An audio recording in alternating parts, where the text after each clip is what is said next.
Благодарам председателя. Почитувана колешке, да живеевме во друга држава и да живеевме во некоја влада каде што имаат реализација на сето она што е предвидено, ќе беше во ред. Меѓутоа, кажавте убаво, имаше 4 пакет мерки за спас од кризата која што настана поради здравствената криза и видовме дека процентот на реализација е секаде под 50%.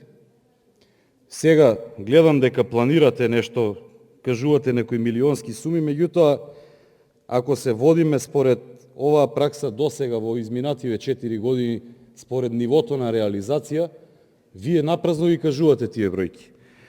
Но ајде да се префрлам на оно што сакам да го кажам. Преска најдов еден извештај од Центар за граѓански комуникации, кој што е како проект го води Герман Филков и имаат констатирано неколку работи, пишува: констатирани се ризици од корупција кои се манифестираат преку чести и значајни измени на плановите за јавни набавки, како и ниската реализација на плановите.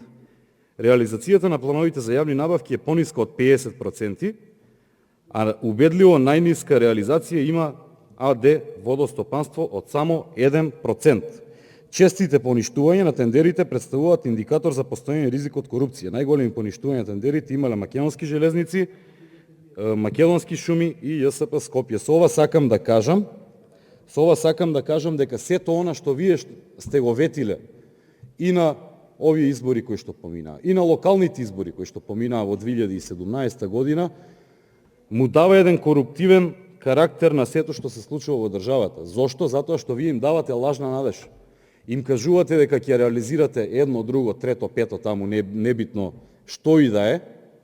Меѓутоа гледаме дека нивото на реализација е многу сиромашно и многу оскудно.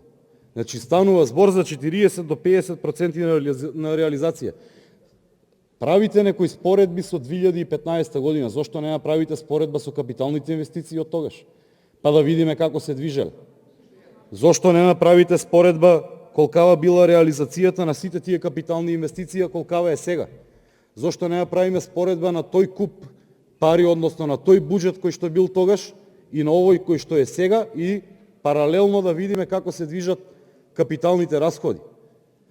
Многу убаво звучи кога ќе кажувате во милионски суми некои, меѓутоа гледам дека имаме, пак ќе повторам, имаме акционерски друштва или државни фирми кои што имаат 1% реализација на договорите. Уште еднаш ќе ги повторам: водостопанство, транспорт, национални шуми и ЈСП Скопје. Благодарам.